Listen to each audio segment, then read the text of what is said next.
Hello, welcome to episode 45 of the One Life podcast, where we talk about things from One Life Church, but ultimately things we think can relate to you and your one and only life. My name is Sarah Inman, and I'm one of your co-hosts, and I'm joined, as always, by our co-host and lead pastor, Brett Nicholson.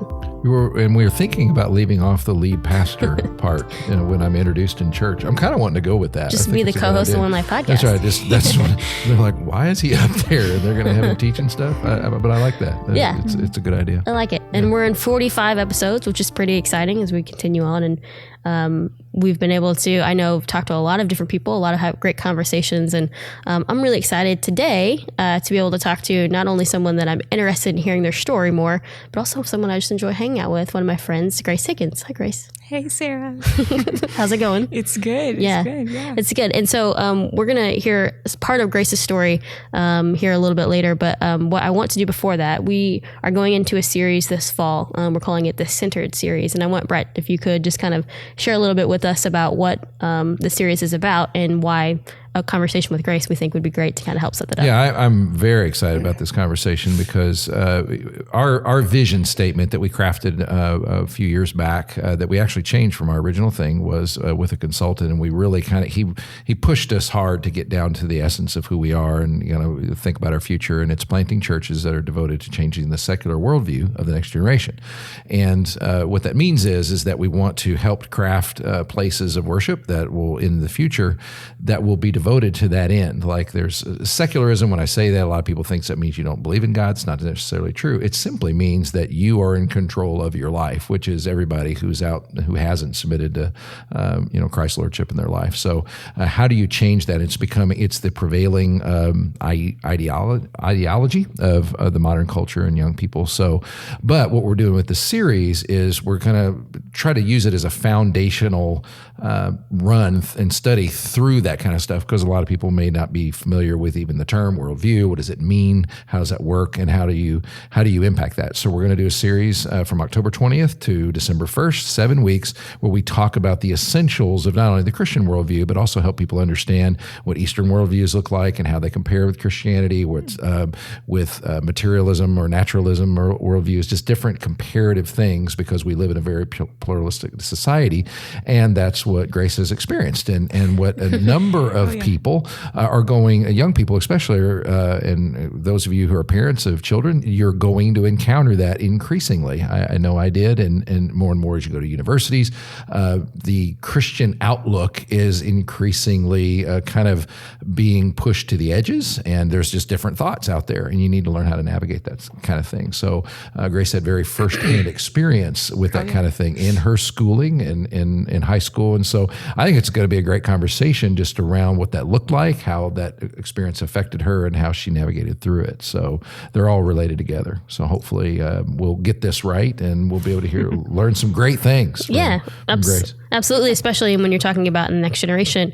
A lot of times we're giving information based upon experts or things that we know, but why not just talk to someone who has really experienced it and get some of that conversation out as well? And so I do give a little bit of backstory. So Grayson and I have known each other for about 7 years. So long, right? She was a friend of mine, and I co-led a group of students, and she and her sister Abby, who's sitting off on the side right now, she didn't want to be on the podcast, but she also has a lot of experiences this on her own, but she's here as well. And so I've known them. They were our first sixth graders, really, that we had in our group, and gotten to connect with them all the way through high school, which was kind of our goal and student ministry at the time. And it's been a really fun being able to just share life with you guys. And so I was telling Brett, as we were talking about this upcoming series, about I know kind of your first year going from public middle school to private signature school was a little bit of a tough transition. And so what we'd love to do is be able to kind of explore what that looked like for you initially, especially when it came to faith, because I remember we had a lot of conversations about how it was hard. And if you could kind of just share a little bit about what that first initial year or the first kind of semester was like, going from, I know what you said, kind of being the majority when it came to faith to kind of maybe the minority. Yeah. The majority versus minority is a big thing that I didn't see coming. Because I guess we're positioned in the Bible Belt of sorts. And in middle school and elementary school, I was just surrounded by predominantly white individuals that all shared my faith. And it was never difficult making friends or discussing like, hey, I can't have a sleepover on Sunday because I have church, things like that. And then when I was thrown in this position of just such diversity that Signature School has, I mean, we, our field trip that we have sophomore year is a religions field trip where you go to a mosque, a temple, a synagogue, or we have like a class that's called multicultural and it's understanding each other. I was just thrown off because I knew nothing. I didn't understand why the girl across from me in calculus class was wearing hijab, and I didn't understand why a guy couldn't eat at lunch because he was fasting. And it was these big ideas that I now had to go and either talk to him or go home and like research, like, what did that just mean? Right. And yeah, it was very different. And I think it's important to note for everyone, you experienced that in high school, what a lot of people probably who go to college will. You get a little bit advanced just because of the nature of the high school that you went to. And so I think that's why it's irrelevant. Even if you're not confronted with that yet, if you do go to college, almost certainly you'll have the same kind of experience, or your student will if you're a parent. So now you're in this, and at first was that just did you hit the panic button, or was it just off-putting to you because I don't want to confront this, or were you just curious and anxious to get to it, or how did that affect you? I was very reserved at first because I know what publicity says about Christianity, that it can sometimes we're said to be judgmental, and we're not coming from a place of love and compassion that I believe we do come from. So I was actually very quiet about my faith to begin with. And that's what I remember talking to Sarah about. It was like, I don't know how I'm supposed to be me because I'm scared. But eventually, I don't recall when it first like came out, like this big revelation, oh, Grace is Christian. But it eventually did. And I was just like honed with questions all the time, and like hard questions that I didn't know answers to. People were asking me like about Judas and about like who's Pontius Pilate, like questions. I'm just really yes. Okay. So some of them they were just questions not even challenging, but just ignorance sort of things. I was so confused because I'm like, I thought we come from I don't know, our country. It's like people kind of know the basics of Christianity, but some people were like, what happened in the Garden of Eden? And I was like, wow, it's like I'm now acting as a representative for a faith that I didn't think I'd be a representative for. So it went from quiet to kind of like a platform. I was like, man, I need to represent myself the best I can because I'm in a room where people are just, they're ignorant of what it says in the Bible. And we're reading poetry that's mentioning like biblical, metaphors. And they're like, what does it mean? I'm like, I don't know. Can you like call up my pastor? He can give you a better explanation. Call Brett. Yeah. So there you go. Call the co-host of the One Life podcast. Podcast. He'll know. Exactly. But now let me take you back to when you said you didn't know exactly when it happened, but was there a forum in which you did, like you were given an assignment for a speech to where you just decided to announce, or was it over lunch? You just say, oh, by the way, I'm a Christian. Or do you remember how you went about that?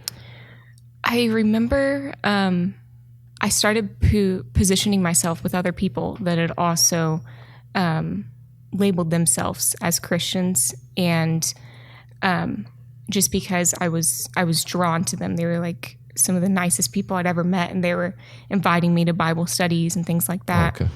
And once you got in that circle, it was almost like a title that was put on you in high school, like, oh, that's one of the Christian girls. Right. So even if I hadn't have said anything, of your peer group. I think it was my peer group that led me that direction. Okay. Yeah. And was there ever a time, I know you mentioned this a little bit about, like, I didn't know, like, if I should talk about it. Like, were you afraid to talk about that? Was there a point where you're afraid to just bring it up, or even, I don't know, have conversation about it? Definitely. Yeah. Yeah. I hate that I had that pressure to not talk about it. But yeah, and there was this thing going around where if you were to have talked about your faith too much, other people felt like you were just trying to transform them, like draw them in and change who they were fundamentally. Then they would put like pastor in front of your name as a negative connotation. Which is, they would call you pastor? Be like, oh, here comes, man, that's a slam. Pastor That's hard. Blake, you know, that is rough. Calling you a pastor. Just because it was like, oh, this is, this girl that wants to tell you all about it. Right. And, yeah. But there was one gentleman, I won't say his name, and I didn't graduate with him. He left, but he carried around a Bible with him everywhere he went. And it was bright green. And I was like, why did you choose a bright green Bible? Like, that is such an odd color. And he goes, well, if it's really bright and it's kind of like in your face, people will ask you about it. Oh, okay. And that's when I was like, okay, if he is willing to basically carry this badge around with him everywhere he goes, and he was reading it in the hallways in his free time, I was like, okay, if he's okay with it, maybe I will too. And I think I can be safe. And, if what goes wrong, what could go wrong, honestly, like, So people were looking to you because there was a lot of like ignorance, not in a negative sense, but just if you don't know something, that's the definition of ignorance. So I don't know. So were you met with curiosity more than pushback? Is that a fair way to say it? Yeah, I'd say so. Yeah. I think curiosity was definitely large, but I was curious too. I was like, right. Where are you guys coming from?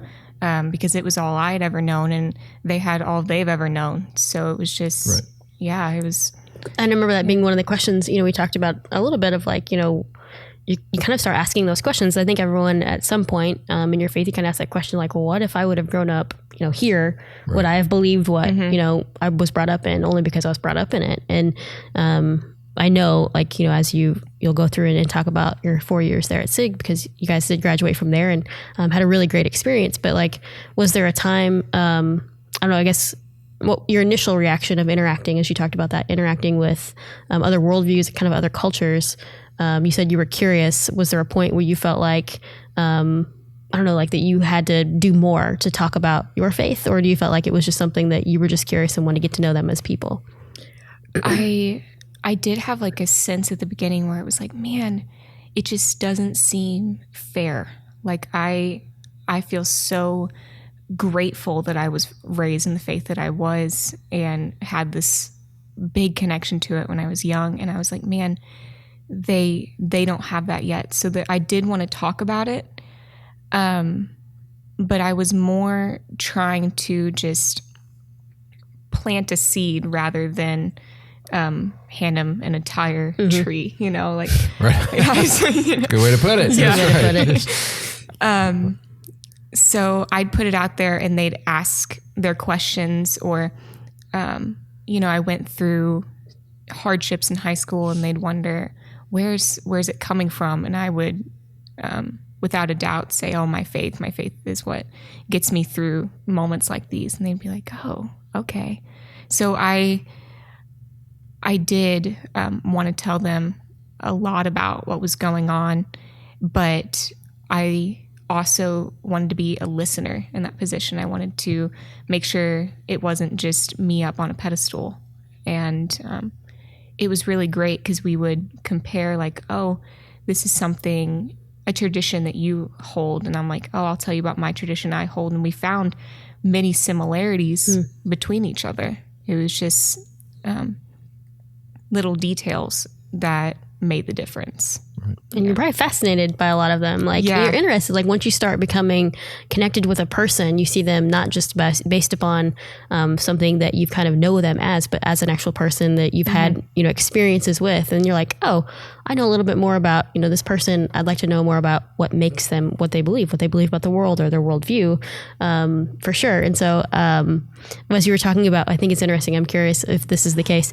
You were talking about, they would ask you questions. Did they expect that you were supposed to know the answer to everything about Christianity? Yes. Yeah. You were the expert because you were the Christian. Yeah. I'm like the representative. Yeah. Right. Okay. I had a world history class in which we actually dove deeper into the different religions in a classroom setting. And we'd be discussing, Taoism, Buddhism, but then somebody would bring up like Hinduism, and they look to the girl in the corner and they'd be like, "Is that right?" She'd be like, "I don't know." And then Christianity comes up, and they'd be like, "Is that what you think too?" Oh, okay. And I was like, I know, like, I read my Bible. I know a lot about my faith, but it's a really big book, you guys. There's a lot to it. Yeah, there's 66 books inside that Yes. one book. Yeah. Well, in that case, so to be fair, they were looking to each person kind of representing someone's Islam background, and so they would look to them, and so that was. But you got to be the elected Christian. Yeah, one girl walks up and she goes, "What's that one? It's like John 3. Is it John 3:14 or is it?" I said John 3:16. I'm like, That's the one. Okay, yeah, good. Yeah, and I'm like, in some ways, it sounds fun, but I mean, It is. in some ways, because otherwise you don't get to be an expert at a lot of things when people consult. So what kind of questions? You said there were questions about Adam and Eve, or were most of the questions factual, or were they is it John 3:14 versus John 3:16, or what kind of questions do you get that felt substantive, that seemed the most common? There was one question freshman year. I remember it vividly because my brain went to panic mode after I heard it, and I heard it many times later. It was, why are all sins the same? Like, why is, I don't know, someone put up for treason or murder the same as an adulterer, and things like the whole heaven and hell type balance. And I think that's a big portion of that is we're all teenagers and we're always wondering what we can get away with. And, right. That's an honest phrase right there. Very honest. Thank you for saying it. We've always suspected it. But, And that when they ask me questions that sometimes I struggle with, it worries me, because it's like, I want to give you the best answer, but I need to do more research, and I need to get back to you later on that one. But at the time that I was first asked that question, I was sitting next to one of my limited other Christian friends. He's of Lutheran background. And he explained it's like all sins are sins. And he took care of the situation very well. right. Wow. But I went and prepared, because I would hear that throughout high school later on. And I really didn't expect that one, but I got the factual ones every now and then, especially when it came to reading literature, where biblical things are tied in all the time. Right. Yeah. Did you feel like that was a lot of pressure? Like, I mean, was there a point where you felt like, I don't know if I want to keep doing this or be here because of that specifically, like the way that you felt, in a sense, kind of not targeted in a negative way, but like kind of, and I called out in different ways for your faith. Do you feel like that was something that added more pressure to you specifically for just being in school? And did you ever feel like you didn't want to keep staying there? Definitely. I thought about leaving because I was there for academics. We don't have sports at Signature. It's you go there if you want to be a little nerdy and you want to get in those textbooks. And if this was just another thing that was adding to it, and I would come home just feeling drained. But I found towards the end of freshman year that there was actually a Bible study club that nobody ever talked about at SIG, and they like met around lunchtime, and it was always like in different locations. I was like incognito Bible study. It's like an underground church. Yeah, it was like an underground church. And when I talked to them, and it was led by juniors and seniors at the time. It's like they made it all the way through, and this is how they did it. Right. I was like, okay, like it's worth staying here if you can do it. And then I led the Bible study the next year. So you ended up leading it. Okay. Yeah. Well, good for you. That's so you did have obviously you had a turnaround, and then at that point, did it become something you pursued with a little bit more energy and it became even possibly fun to go about this stuff? Or I think so. Was it 4 years worth of, oh gosh, if they asked me that question about the sin thing one more time? I mean, I wasn't hyped every time I heard that question by any means, Right. but I do think I had a lot more energy, and I was more like fulfilled when people were like, looked at me like, oh, she's the nice girl. And they were putting good adjectives next to, oh, that's the Christian girl, or like she's also the nice one. She's also the one that will listen to you. And it was more fulfilling as time went on. Definitely. Oh, excellent. Yeah. Yeah. Way to go. Yeah. And that had me curious. Like, it sounds like most people in that environment, because they were also representing their own traditions and backgrounds. But did you have anyone, you have to name names obviously, but that were possibly, this can come out of kind of an atheist background or something like that, who were maybe aggressively negative or a little bit more that way? Did you encounter much of that? There was a lot of individuals that just believed, what you would hate it, Brett, that science can't be in religion. And I would hate that. Yeah. That So good. they were pretty negative. And it was interesting because their families would be of a background, like of a Sikh background, Hinduism, Islamic background, and they'd be like, no, I'm agnostic. And so they would do their traditions, but they weren't really about it. And they would kind of put that on me. They're like, we know your parents are Christian, but like, are you as well? So they were just trying. Oh, okay. They were testing to see they were if you testing had an to authentic faith that was your own. Yeah, because they kind of lacked a little bit of authenticity, and were trying to push and see, like, did she come to this conclusion on her own, or is she just following what she thinks she should be following? Yeah. So when I came across those, it's like I made sure the best I could. It's like, yeah, I promise I'm being authentic. If my dad's not at church with me, I'll go by myself. And then they would step back, and I was still, everyone was friendly towards one another. It was definitely a community-based school. Yeah. How do you feel like, for you, that you feel like maybe from the beginning to even where you are now, how your personal worldview has changed a little bit?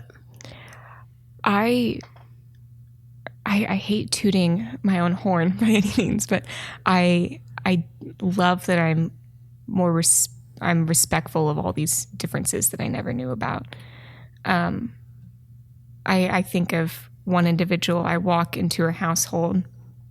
Her mom's always at the front door, going to give me some Southern Indian dish that's too spicy, and I pretend to eat it because I can't do it.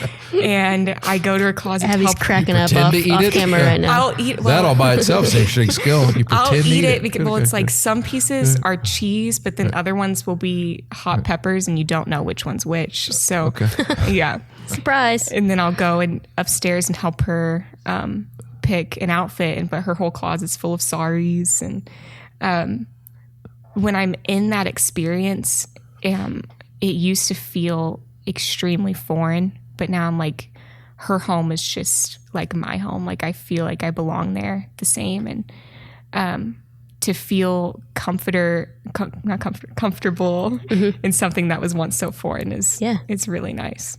Yeah. I love that, because I think it would be very easy. And I think a lot of times, I think it's so great that you guys kind of had this experience at an age where you still had a lot of people around you, surrounding you, because I think, as Brett mentioned earlier, a lot of people go through that when they go off to college, and you're kind of surrounded by all these different people, and you don't have your same kind of group around you that you've had, or even your support group around you, whether that's your family, your friends, or your church.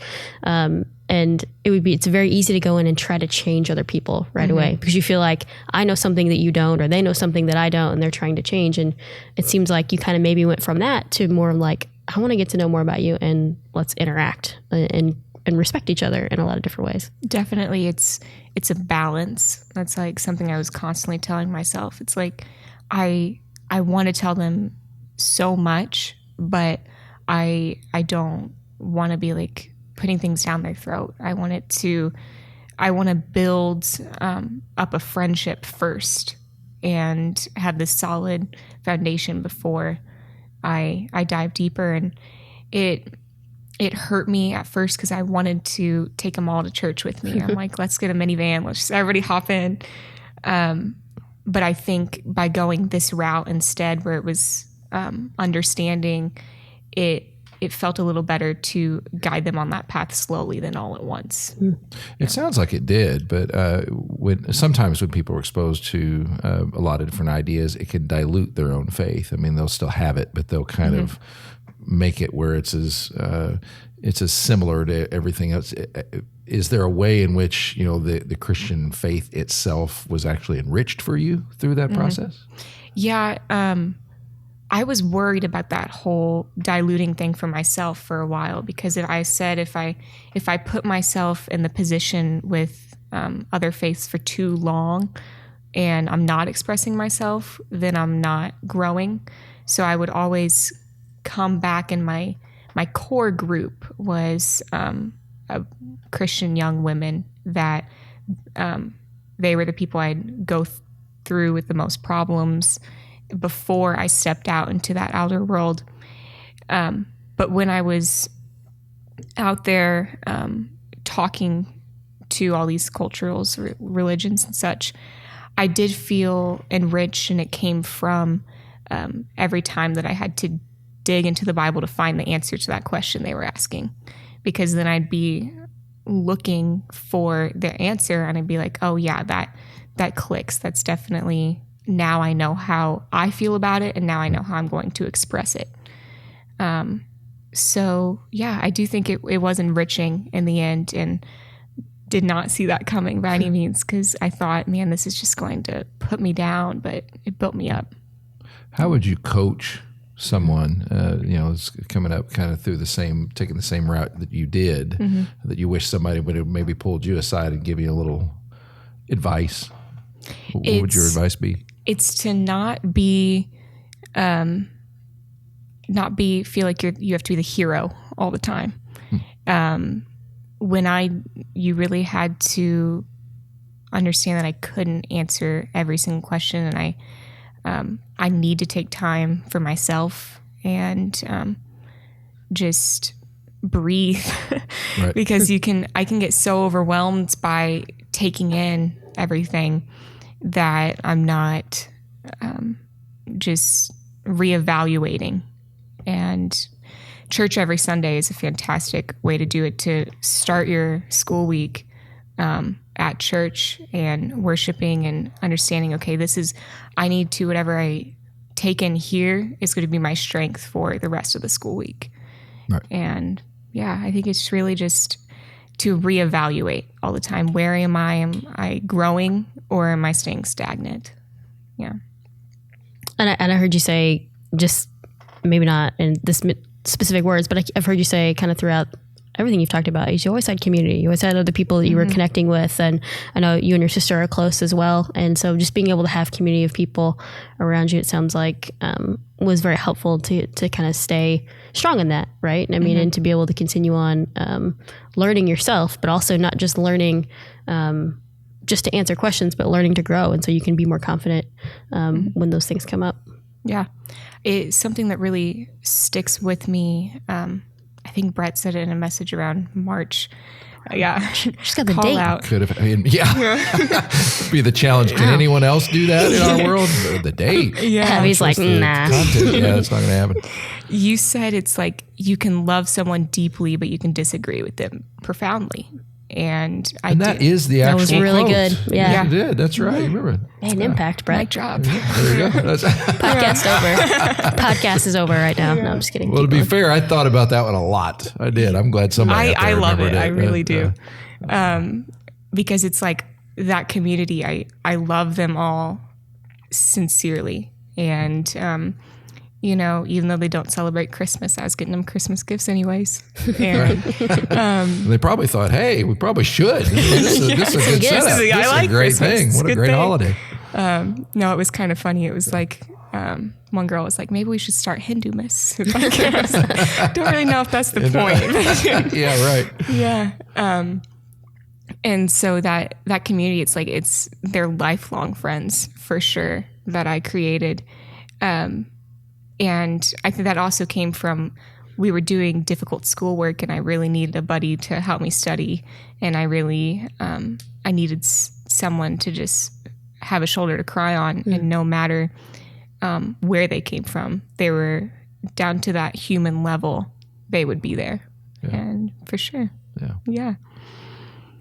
I don't even know what else to say. Like, there's so much good stuff in here, and I love hearing.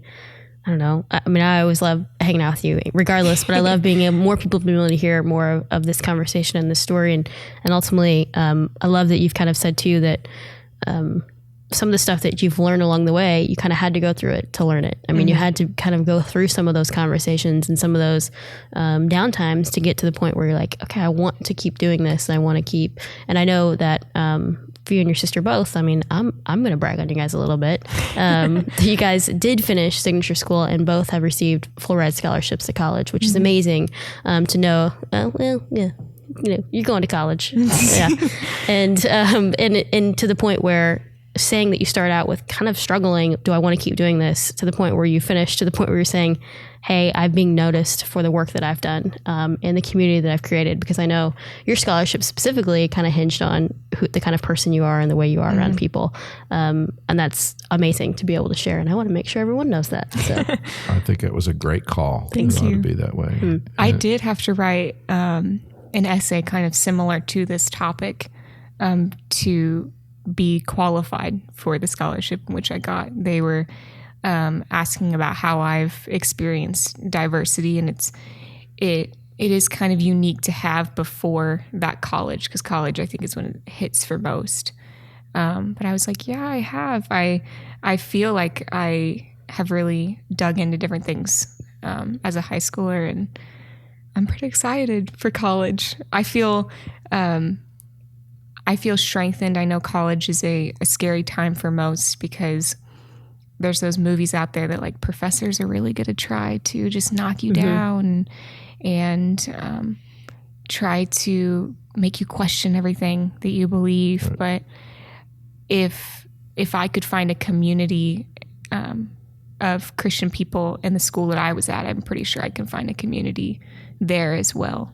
So yeah, absolutely, that would be a first priority, and I think what we're hoping to get across, and going back to the series, and just like you did encounter that in high school, which is a little unusual, but I think that will only increase. Though I don't think it's just going to stay at the private schools. I think it's going to become more and more in public school, and just being able to understand the whole worldview concept. Like, you do have people who literally believe things all the way down to the roots that are fundamentally different from where you are. They're kind of walking this parallel path, and a lot of us don't realize that, and we can't just kind of dismiss it as, well, you're a foreigner and I'm not, and you got to learn. They are literally seeing the world in a different way, and learning what that actually is a very beneficial thing and helpful, and then you can treat them as human beings and love them profoundly. But still, you don't have to agree with, because they probably are looking at the world in a way that is not accurate to it, and that's okay. And you can still celebrate Christmas, which is a great definitely. That was a good call. I love that. Yeah, what a great idea. I think it's great that at the end of the day, when I'm having that conversation with someone that, as you said, disagrees towards the root of their being, just trying to switch it every now and then and being like, what do we agree on? And what, like, we both love our family. We both are searching for purpose, and we're just finding our purposes in different directions. Yeah. And it was conversation that really got me through at the end. Yeah. That's awesome. I don't even know what else. Do you have anything else to add before we close up? Any other questions we want to make sure we ask Grace while she's here? Well, yeah, put me on the spot. If we covered everything, I would ask, are there are there any other resources that people might be good for young people that find themselves in a similar kind of situation that helped you? Name just being part of a Bible study, going to church, doing things like that. Was there anything particular out there, podcasts you listened to or books you read that were just helpful? I'm trying to think. I definitely leaned on Bible studies as my main form. I had Sarah's during the beginning of high school, and I was connected to one at a different church just because school friends were part of that one. Because you want to surround yourself with young people that are experiencing it at the same time. And when I had a Bible study in my school, what was really great about it is we were all going through the same thing because we all had those friends that were on the outskirts, but we were together, and we weren't even of the same denomination. And so then it's like, man, I'm still learning more. Like I'm sitting next to Lutheran, Methodist, Baptist, Catholic. I'm like, I'm just never going to stop learning here. Yeah, that's right. And I think it was groups at the end, but I do know there are some fantastic books and resources out there for sure. And I would imagine when you're in a setting like that and you have the different denominations, you guys figure out in a hurry what you all have in common. Yeah. Like those differences probably go away. At the end. In an environment like that, which is one of the beauties of it. That's why I have a passion for missions, just kind of throwing people into, whether it's a Myanmar or Southeast Asia or someplace like that. Your controversies that you have back in the States feel almost silly when you get in another environment where you're being challenged by Islam or Hinduism or some other kind of thing. The fact that you don't agree over music seems a little trite and a little silly. Right. I remember kind of blushing to myself when we were just trying to figure out how to communicate to Muslims. Our differences that we had back in the States were just a little silly. It just kind of felt that way. So I imagine you experienced a little bit of that kind of thing between the denominations. Like, let's get down to the essence of this deal. Yeah. That's what we're really talking about. Yeah. We read the book and we're like, That's right. Read the book. We agree on that one. Exactly. For sure. So, Grace, thank you so much for coming on and sharing thanks for having me. your experience. And I love it. I love being able to learn from you, honestly. I know you're continuing to teach people, and I hope people continue to hear this conversation and it ignites maybe some new conversation for you, maybe some questions of something you've been going through. And we'd love to process that with you. You can email us here at the podcast at onelifechurch.org.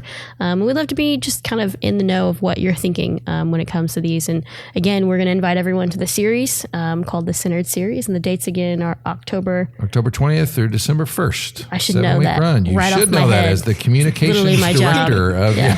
of it's okay. But we're excited to be going through that as a church, and we think we'll definitely be talking more about that and having more of these types of conversations. So Grace, thank you so much for joining us. Of course. Anytime. Abby, thanks for joining us off the camera and microphone, but she's here. She was helping and supporting. So we appreciate you guys so much, and we appreciate the conversations we get to have. We'll see you guys next week. Thanks for listening to this week's episode of the One Life Church podcast. If you enjoyed the episode, go ahead and subscribe. That way you'll get an alert anytime there's a new episode. If there was something that you heard that you really want other people to know, share it out on social media. You can use the hashtag OLPodcast. To ask us a question here at the podcast, you can email us at podcast@onelifechurch.org. I'm one of your co-hosts, Sarah Inman, and I produced this episode. Our music is produced by Micah Robertson and Ben Brock.